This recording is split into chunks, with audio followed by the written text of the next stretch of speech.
I'll bury you in fines until you lose everything.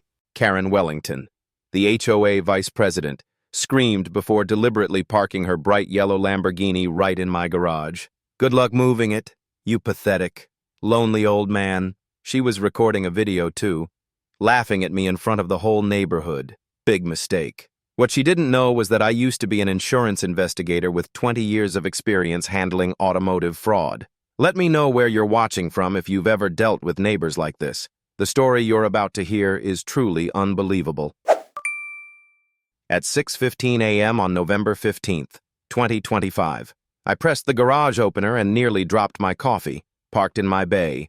Glaring in new money yellow was a Lamborghini Huracan with vanity plate Karen. A note tucked under the wiper read, "Your garage is more convenient. Don't make a fuss. KW, HOA Vice President." The air still carried Ellen's potting soil, but now it fought with the sharp bite of premium gasoline. My hands shook, not from age but from pure rage. The garage was the last room Ellen had touched.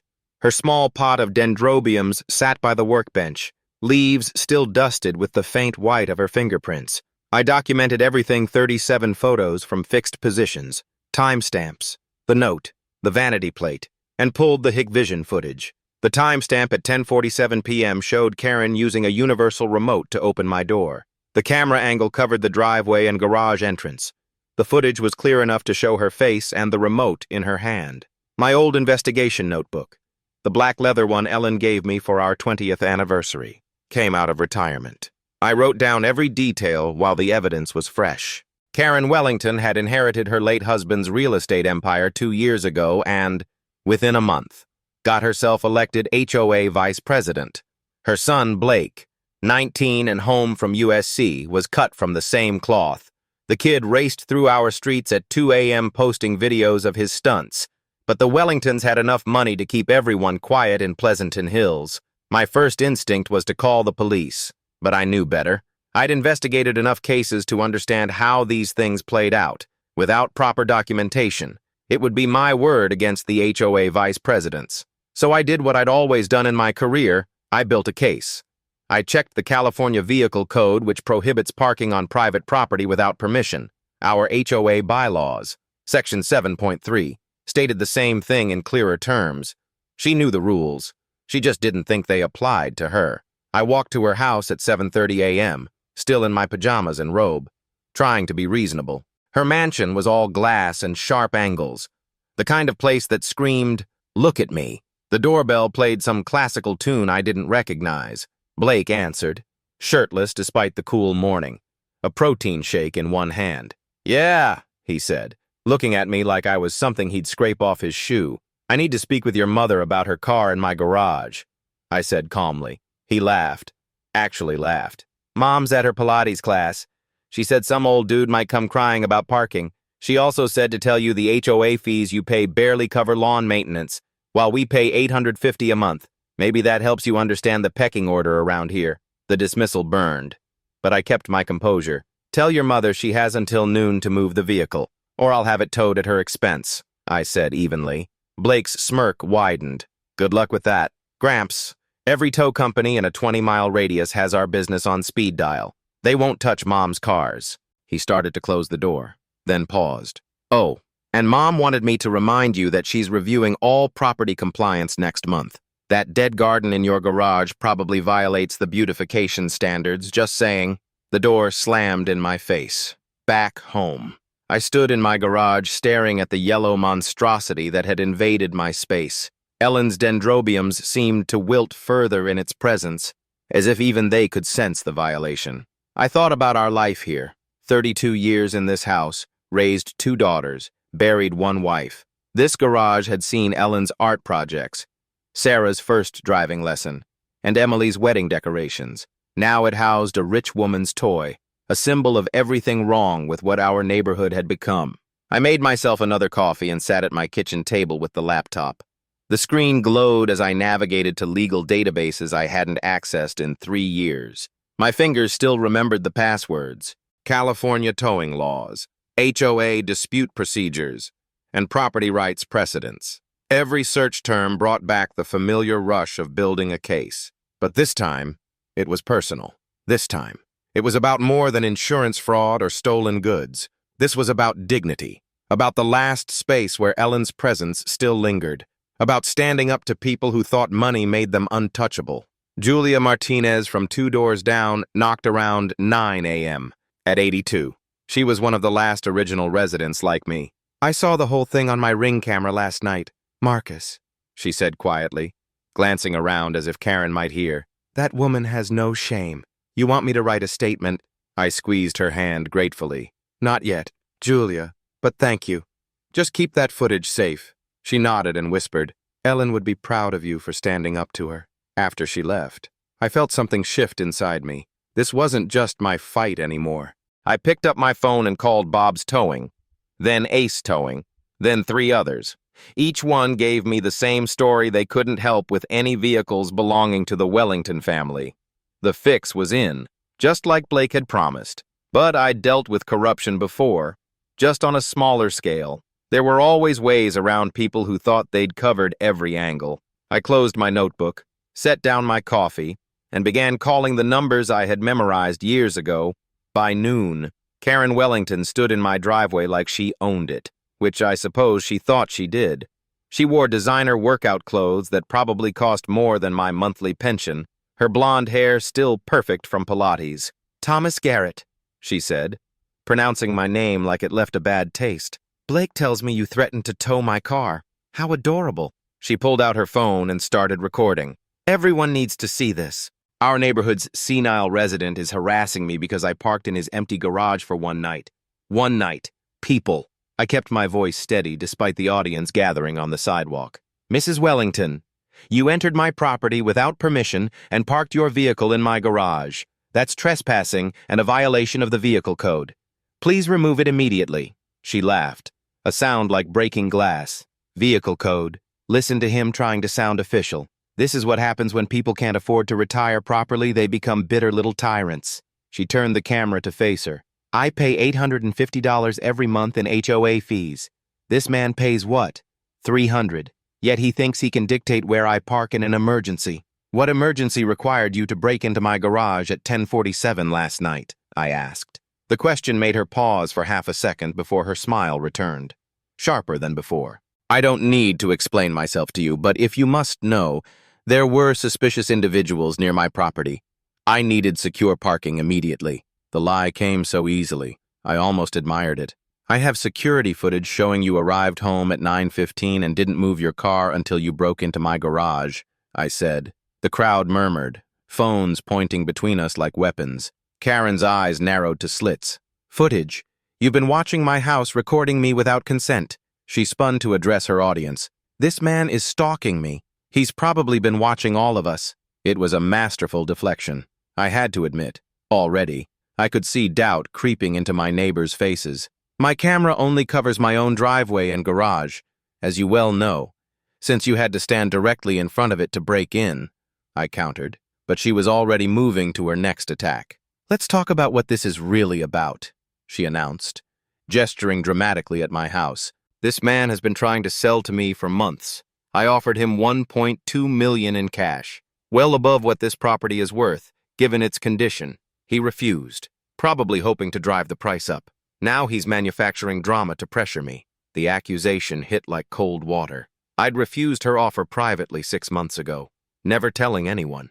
How she'd twisted it into ammunition showed exactly who I was dealing with. "You offered 30% below market value for a property that wasn't for sale," I said firmly. "My wife died in this house. I'm not leaving." The mention of Ellen stopped her performance for a moment. Then her face shifted into false sympathy. "Yes, the cancer was tragic, but holding on to the past isn't healthy. Marcus, sometimes we need to let go and move forward. I could help you do that. Find you a nice condo near your daughters." The casual mention of my daughters made my blood run cold. She'd done research. Knew Sarah lived in San Francisco, Emily in Portland. This wasn't random bullying, it was calculated pressure. "My family is none of your business," I said quietly. She smiled like a shark scenting blood. "Everything in this HOA is my business. Speaking of which, that garage of yours is quite cluttered. All those dead plants, boxes of who knows what, fire hazard. Really, the board meets on Thursday. I'll be proposing mandatory garage inspections. The gathered crowd was eating this up, most of them newer residents who saw me as just another old-timer cluttering up their gentrified paradise. Only Julia Martinez met my eyes with sympathy. Karen noticed and turned on her next. Mrs. Martinez, while we're discussing property standards, that eucalyptus tree of yours is dropping leaves into the Wellington pool. We need to discuss removal. Julia's face went pale. That tree was older than most of the houses here, planted by her late husband. You can't force her to remove a healthy tree, I interjected. Karen's smile widened. Can't I? Section 12.5 of the updated bylaws allows the board to determine what constitutes neighborhood beautification. Amazing what passes when people don't attend meetings. She was right. I'd stopped going after Ellen got sick. Couldn't stomach the petty politics. Now I was paying for that absence. But let's return to your immediate problem, she continued, pulling out a manila folder that had been tucked under her arm. Certified letters from 3 neighbors complaining about your property, unkempt lawn, cluttered garage visible from the street, and possible code violations. As vice president, I have to take these seriously. She handed me the papers with theatrical concern. The board could fine you $500 per week until compliance. That's quite a burden on a fixed income. I glanced at the letters. The signatures were real, but the complaints were dated yesterday, clearly solicited. You wrote these complaints yourself and had people sign them, I stated. She gasped in mock offense. That's a serious accusation. Do you have proof? Because I have signed documents right here. The trap was elegant, I had to admit. Force me to act rashly. Then use my reaction against me. Remove your car from my garage by 5 p.m. today, or I exercise my legal rights, I said simply. After that, we'll see who knows the law better. Her laugh followed me as I walked back inside. 5 p.m. How dramatic. Everyone heard that threat. When nothing happens, we'll all know who the real problem is here. But I caught something in her voice, just a hint of uncertainty. She'd expected me to crumble or explode. Instead, I'd given her a deadline. Now we'd see who blinked first. 5 p.m. came and went with the Lamborghini still squatting in my garage like a yellow toad. I wasn't surprised. Karen Wellington had called my bluff, probably laughing with her rich friends about the impotent old man who thought he could fight money with threats. What she didn't know was that the deadline was never about the car. It was about establishing a paper trail, creating evidence of willful violation after formal notice. 20 years of insurance investigation had taught me that the best trap is one the target walks into willingly. I spent the evening at my kitchen table, laptop open to legal databases and my old notebook filling with new entries. California Vehicle Code Section 22,658 outlined the requirements for towing from private property. You needed proper signage, specific wording, and documented attempts at resolution. I had none of that yet, but I would. The law was precise, methodical, beautiful in its requirements. Each step had to be perfect or the whole case would crumble. I pulled up the HOA bylaws next, downloading every version from the past 5 years. Karen had been busy.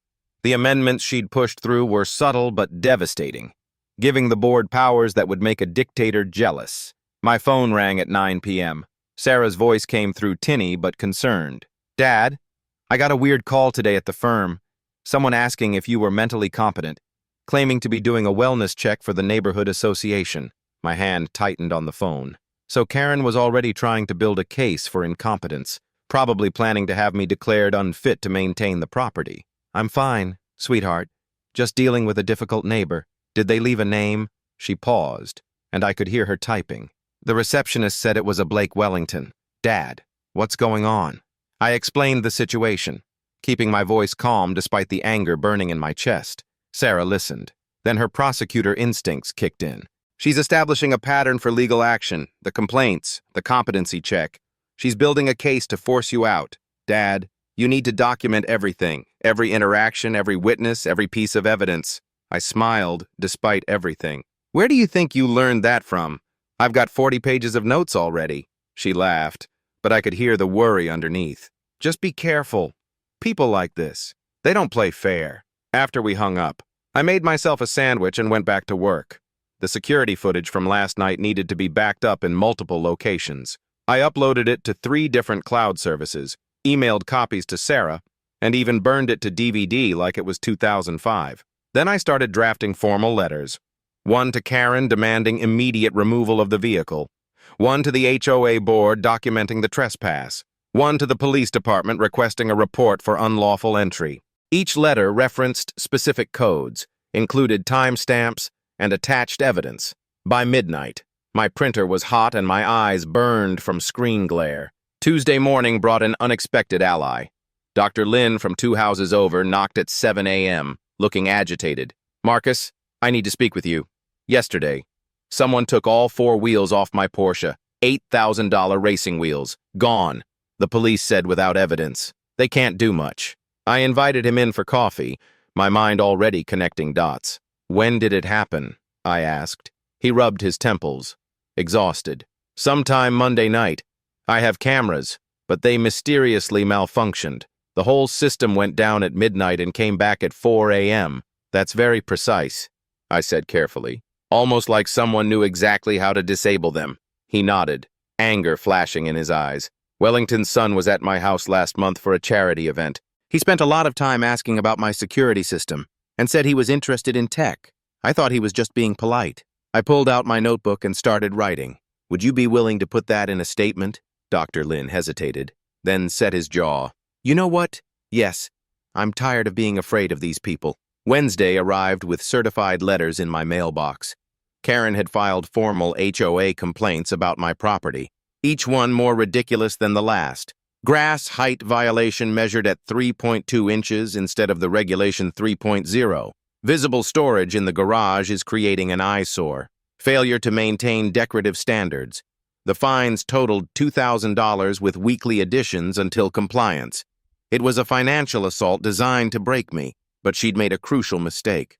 The complaints were dated Monday, before our confrontation. She'd filed them before I'd even asked her to move the car, proving this was premeditated harassment. I walked to Julia's house with a folder of papers. She answered, wearing gardening gloves, soil under her nails from tending the flowers her husband had loved. "Julia, I need to ask you something difficult. Would you testify about what you've seen the car? The complaints, all of it." She looked at the eucalyptus tree Karen had threatened, then back at me. "Marcus, that woman wants to turn our neighborhood into her personal kingdom. Yes, I'll testify. But we need more than just 2 old-timers' word against hers." She was right, of course. I spent Thursday documenting everything I could. Photos of the Lamborghini from every angle, showing how it blocked my access. Time-stamped videos of me unable to use my own garage. Measurements prove the car exceeded the space, technically violating fire codes. I even found an obscure city ordinance about unauthorized use of remote entry devices that carried criminal penalties. Each piece of evidence went into my files, backed up, and cross-referenced. By evening, I had enough documentation to choke a horse, but I still needed one more thing: proof of pattern and intent. That's when Blake Wellington gave me exactly what I needed, though he didn't know it yet. Thursday night, November 18th, I initiated Operation Legal Remedy. The name might sound dramatic, but after 3 days of escalating harassment and $2,000 in fabricated fines, I was done playing defense. My first move was simple but effective.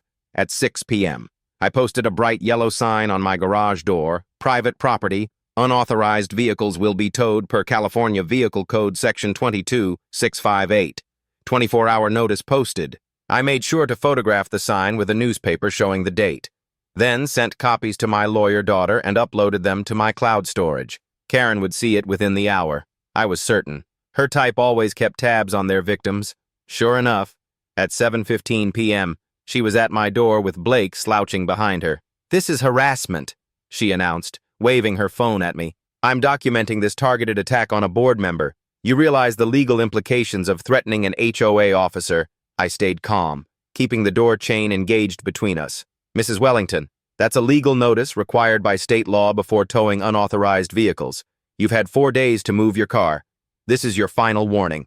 Blake snorted from behind his mother. "Mom, just let me handle this old fool. One call to my boys and his little signs won't matter." "Is that a threat of property damage I should report to the police?" I asked, pulling out my own phone. The kid's face went red, but Karen put a manicured hand on his arm. "We're leaving. But Marcus, you've made a serious enemy today. I hope your little vendetta is worth losing your home." They stalked off, but not before I caught Blake taking photos of my security cameras.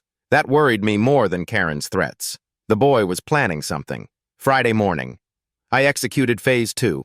The certified letters I'd drafted went out via USPS with tracking numbers. One to Karen personally, one to the HOA board, one to the property management company, and one to my insurance company, documenting the situation.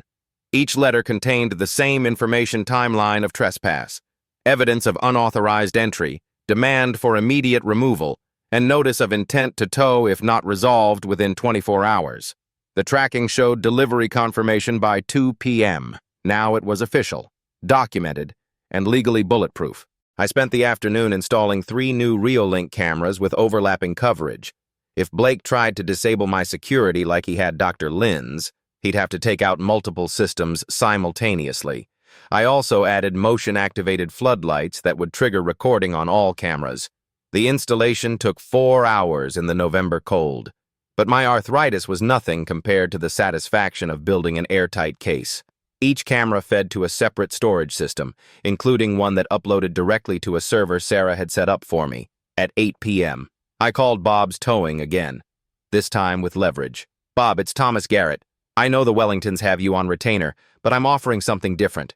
I have documented evidence of a $500,000 vehicle illegally parked on my property for 5 days. California law says you're legally obligated to tow when presented with proper documentation. Refusing could cost you your license." There was a long pause before Bob spoke. "Mr. Chen, you know I can't touch their vehicles. They'd destroy my business." I played my ace. "What if I told you 3 other towing companies are bidding for this job? The publicity alone is worth it. Local retiree stands up to HOA bully. Media loves that angle." Saturday morning brought an unexpected development. Emily called from Portland. Furious. "Dad, someone called my hospital asking if you had dementia. They claim to be from Adult Protective Services doing a welfare check. I'm flying down tomorrow." The Wellingtons were escalating, trying to build a case for mental incompetence, but they'd overplayed their hand. Impersonating APS was a federal crime. I added it to my growing list of their violations. By noon, I'd assembled what I called my war room. The dining table Ellen used to serve Thanksgiving dinner on was now covered with color-coded folders. Blue for HOA violations, red for criminal activity, green for witness statements, and yellow for financial documentation. I'd spent $200 at the copy center making triplicates of everything. One set for the police, one for my lawyer, one for the nuclear option I was keeping in reserve. The evidence was overwhelming. Universal remote burglary tools, criminal trespass, harassment, fraud, and impersonation of government officials. The Wellingtons thought they were untouchable.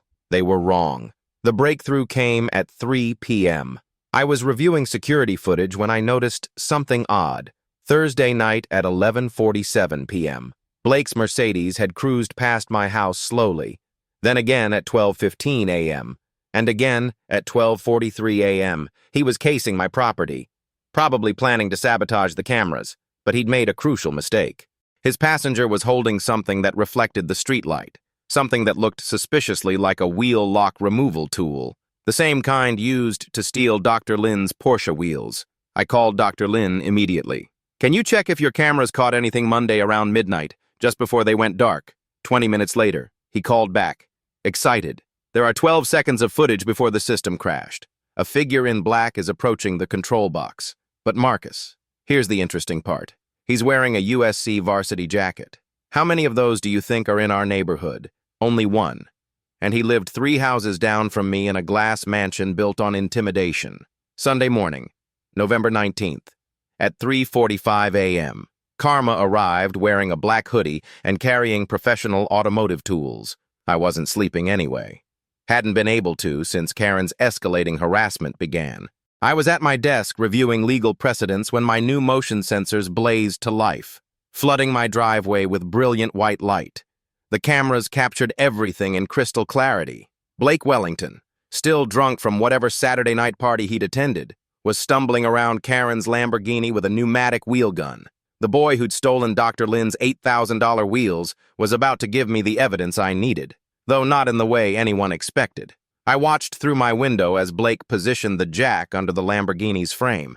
He was muttering to himself, occasionally laughing at some private joke. The security footage would later show he'd already removed 2 wheels when things went sideways. The jack slipped on my slightly sloped driveway, sending the front end of the $500,000 car crashing onto the concrete with a sound like thunder. Blake panicked, tried to reposition the jack, but managed to damage the carbon fiber side skirt in the process. That's when Karen's own security system betrayed her. The Lamborghini's alarm exploded into the night, a banshee wail that had lights flickering on throughout the neighborhood. Blake ran, leaving his tools scattered across my driveway and 2 wheels propped against my garage door. The Lamborghini sat there like a wounded yellow beast, front end on the ground, missing wheels, alarm screaming. I counted to 60 before walking outside in my robe and slippers, making sure my cameras captured my shocked discovery. I called 911 at 3:51 a.m., my voice carefully modulated to sound concerned but confused. There's a car in my driveway that appears to have been vandalized. It's blocking my garage, and the alarm won't stop. Yes, I can stay on the line. Karen arrived before the police, still in silk pajamas with a fur coat thrown over them. Her face went from rage to confusion to horror as she took in the scene. "My car! What did you do to my car?" She spun toward me, finger raised like a weapon. "You did this! You destroyed my Lamborghini!" I stayed calm, gesturing to the tools Blake had abandoned. "Mrs. Wellington, I woke up to your car alarm. Someone was stealing your wheels. I've already called the police." She looked at the tools, at the 2 removed wheels, at her crippled supercar, and I saw the exact moment realization began to dawn. The police arrived at 4:10 a.m., 2 units with officers Martinez and Thompson. They took in the scene with practiced eyes, noting the professional tools, the removed wheels, the damage from the dropped jack. "Mr. Chen, can you tell us what you observed?" Officer Martinez asked, pulling out his notepad. I gave my statement clearly, mentioning I had security footage of the incident. "My camera's activated at 3:45 a.m. I can provide you with the full video showing what happened." Karen tried to interrupt, but Thompson held up a hand. "Ma'am, we'll take your statement next. First, can you explain why your vehicle is in Mr. Chen's driveway?" The next hour was beautiful to watch. Karen tried to spin the narrative, claiming I must have hired someone to vandalize her car as revenge, but the evidence told a different story. The tools were engraved with BW Racing, Blake's amateur racing team logo. The technique matched exactly with the theft at Dr. Lin's house, and when Officer Thompson ran the plates on the Mercedes that my cameras caught circling earlier, it came back registered to Blake Wellington. "Ma'am, we're going to need to speak with your son," Martinez said carefully. "These tools appear to belong to him." By 5 a.m., the HOA meeting had essentially moved to my driveway. Neighbors in robes and pajamas formed a growing circle, phones out, documenting everything.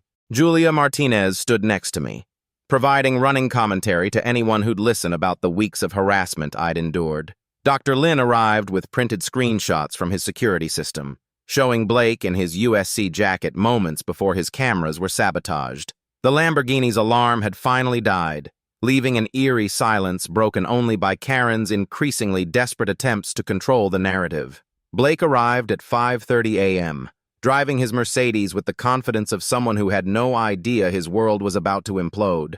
He saw the crowd, the police, his mother's damaged car, and his face went white. "Mom, what's going on?" Karen rushed to him, hissing something in his ear, but Officer Thompson was already moving. "Blake Wellington, we need to ask you some questions about some tools registered to you." The kid tried to play it cool, but when Thompson mentioned Dr. Lin's stolen wheels and the security footage, Blake's carefully constructed facade crumbled. The confession came in pieces. Yes, he'd been stealing high-end wheels for months, selling them to fund his racing hobby. Yes, he'd sabotaged Dr. Lin's cameras. And yes, he'd come to steal my wheels tonight as a prank to teach me a lesson for disrespecting his mother. But in his drunken state, he'd grabbed the wrong car. He'd been vandalizing his mother's Lamborghini, not my Honda. The irony was so perfect, I had to bite my cheek to keep from smiling. Karen's face cycled through colors I didn't know were possible on human skin. You're saying you accidentally tried to steal wheels from your mother's car, Officer Martinez clarified, trying to keep his own expression neutral. Blake nodded miserably. It was dark, and both cars were in the garage. I thought I was teaching the old man a lesson. The crowd's murmur turned to open laughter. Someone started slow clapping. Karen Wellington, HOA Vice President and neighborhood bully, had been brought down by her own son's entitled stupidity as Blake was read his rights for grand theft auto, vandalism, and criminal trespass. I felt the sweet release of justice served cold at 3:45 in the morning. The next 72 hours felt like watching dominoes fall in slow motion.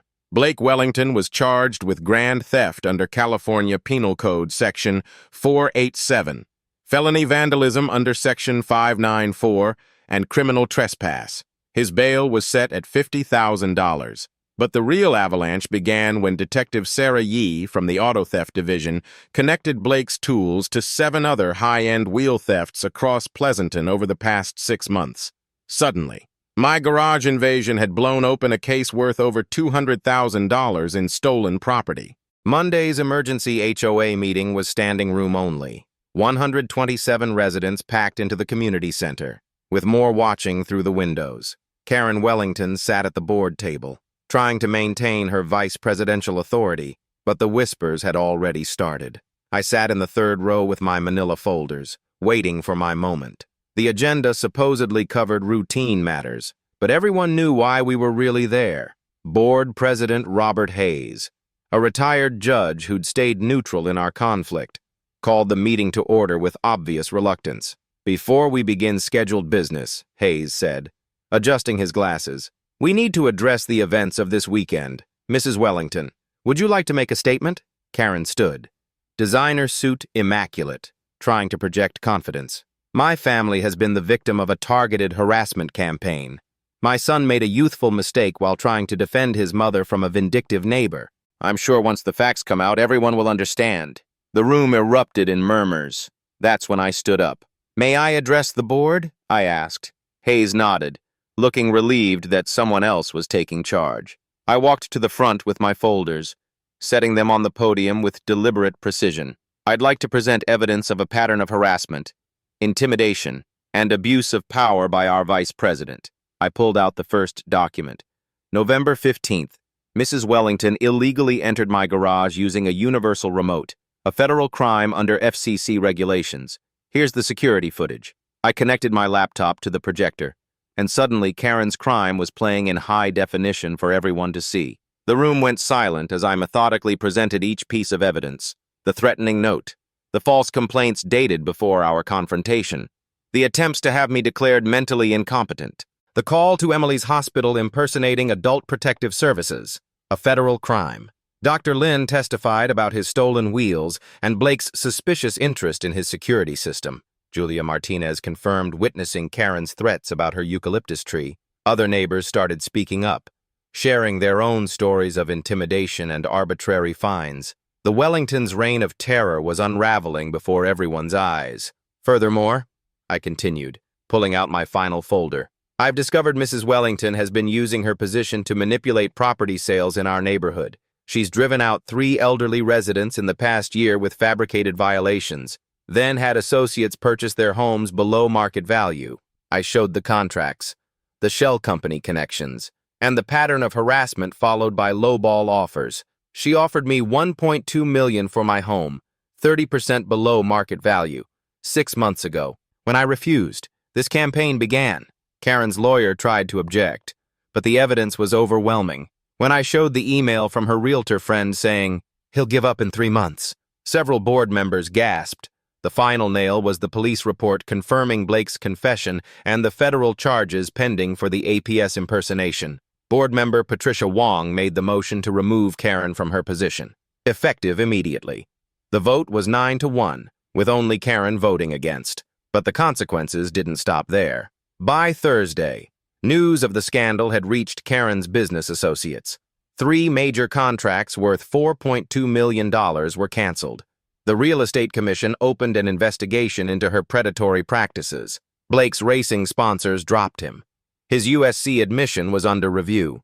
The Wellingtons' carefully constructed empire was crumbling, all because they'd chosen to park a Lamborghini in the wrong garage. Friday morning. I was tending Ellen's orchids when Karen appeared at my garage. No designer suit this time, just jeans and a tired face. "I came to apologize," she said quietly, "and to pay for the towing." She handed me a check for $385. "I know it doesn't fix everything, but I wanted you to know, I understand now. This garage, it's not just a parking space to you." I set down my watering can and really looked at her. "It's where my wife spent her last good days. Every morning I come here, I can still feel her presence. I lost my husband 3 years ago," Karen admitted. "I guess I dealt with it by trying to control everything around me. Blake and I got lost somewhere along the way. It wasn't an excuse. It was just an explanation." I accepted the check and watched her walk away. Some people learn from their falls. Others just hit bottom. Time would tell which one Karen Wellington would be. By Sunday, my garage was finally clear. The Lamborghini had been towed. The case was closed. Blake was facing 2 to 3 years imprisonment. I planted new lavender in Ellen's pots. The purple blooms bright in the morning sun. Justice doesn't always roar. Sometimes it whispers in the quiet moments when wrongdoers face their own reflections. As I watered the fresh plants, I thought about Ellen's favorite saying, "The universe has perfect timing. Marcus, we just have to be patient enough to see it." My story could have ended differently. I could have slashed tires or sought violent revenge. Instead, I chose the path of documentation, evidence, and lawful response. The result? Complete vindication and the sweet satisfaction of watching entitlement destroy itself. If you've faced similar injustices, remember that patience and proper procedure often deliver the best revenge. Sometimes karma needs a little help from good record-keeping. What would you have done in my place? Let me know in the comments below. And if you enjoyed this story of justice served at 3:45 a.m., consider supporting the channel. This is Karma Clause, reminding you that the best revenge is a life well documented.